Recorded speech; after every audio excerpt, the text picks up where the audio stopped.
পুরনো স্বাদের একদম গ্রামীণ একটা রেসিপি খাওয়ার জন্য আজ নানি আর মায়ের হাত পা ধরতেই হলো। আসসালামু আলাইকুম সবাইকে। আজ সকালে বাজারে গিয়েছিলাম। বাজারে গিয়ে দেখি নতুন পানির ছোট ছোট পাঁচমিশালি মাছ উঠেছে। মাছগুলোর দামও খুব কম ছিল, মাত্র 150 টাকা কেজি। কিন্তু বাড়িতে এসেই পড়লাম মহা বিপদে। মা মাছগুলো দেখেই বললেন, এই মাছ কাটতে ধুতে অনেক কষ্ট, এত ঝামেলার মাছ এনে ফেলেছিস কেন? নানিও মায়ের কথায় কথায় সায় দিলেন। তখনই বুঝলাম শুধু মাছ কিনে আনলেই হবে না, আগে তাদের মনটাও ভালো করতে হবে। হঠাৎ একটা বুদ্ধি মাথায় এলো। আমি লুকিয়ে রাখা নতুন একটা এয়ার ফ্রায়ার এনে মায়ের হাতে দিলাম। এটা আমি TQIU ফেসবুক পেজ থেকে নিয়েছি। এর আগেও মায়ের জন্য তাদের একটা এয়ার ফ্রায়ার এনেছিল, তবে এটা নতুন V2 মডেল। এয়ার ফ্রায়ারটা দেখে মায়ের মুখে হাসি ফুটে উঠলো। নানিও অবাক হয়ে বললেন, এই জিনিস দিয়ে আবার কি করা যায়? আমি বললাম, একটু অপেক্ষা করো, সবই দেখতে পারবে। নানি হেসে বললেন, আচ্ছা দেখি তোর এই মেশিনে কি এমন জাদু আছে। মা আর নানি মন দিয়ে মাছ কাটতে লাগলেন। ছোট ছোট মাছ হওয়ায় কাটতে আর পরিষ্কার করতেই বেশ সময় লাগলো। সব মাছ ধুয়ে পরিষ্কার করে আলাদা করে রাখা হলো। এইদিকে আকাশটাও ধীরে ধীরে কালো হয়ে এলো। মনে হচ্ছিল যে কোনো সময় বৃষ্টি নেমে যাবে। আমি ফ্রিজ থেকে চিকেনের ছোট্ট একটা প্যাকেট বের করে ভিজিয়ে রাখলাম। এইদিকে মা চুলায় ছাই উঠিয়ে প্রথমে আগুন ধরালেন। আজ রুই মাছ দিয়ে কাঁচা কলার ঝোলও হবে।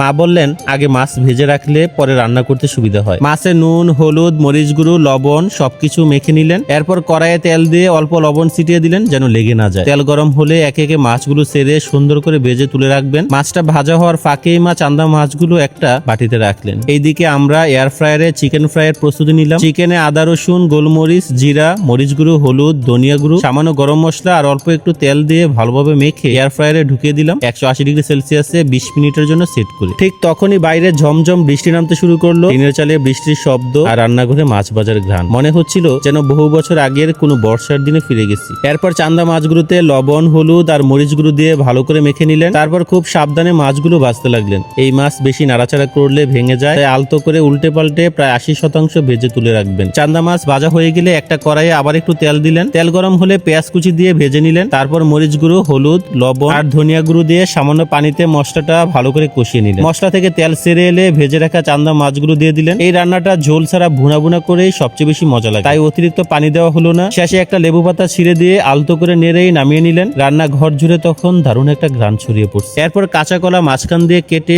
খোসা ছাড়িয়ে লবণ, হলুদ আর মরিচ গুঁড়ো মেখে নিলেন। এরপর কড়াইয়ে কাঁচা কলাগুলো ভালো করে ভেজে নিলেন। ভাজা হয়ে গেলে একটা বাটিতে উঠিয়ে রাখলেন। এরপর আবার কড়াইয়ে তেল দিয়ে পেঁয়াজ, মরিচ গুঁড়ো, হলুদ, ধনিয়া গুঁড়ো আর লবণ দিয়ে মশলা কষিয়ে সেই ভাজা কাঁচা কলা মিশিয়ে দিলেন। মশলার সাথে কলাটা ভালো করে মিশে গেলে পরিমাণ মতো ঝোল দিলেন। এইদিকে সন্ধ্যা নেমে এসেছে। আমাদের আম গাছের ডালে তখনও 2টা ইষ্টিকুটুম পাখি ডাকছিল। ঝোল ফুটে উঠতেই মা ভেজে রাখা রুই মাছগুলো আলতো করে কড়াইয়ে ছড়িয়ে দিলেন। শেষে এক মুঠো ধনিয়া পাতা কুচি দিয়ে চুলা বন্ধ করে দিলেন। ওইদিকে এয়ার ফ্রায়ারেও চিকেনটা ফ্রাই হয়ে গেছে। ঢাকনা খুলতেই গরম গরম চিকেন ফ্রাইয়ের দারুণ একটা ঘ্রাণ বের হলো। সঙ্গে কয়েকটা শুকনো মরিচও ভেজে নিয়েছিলাম।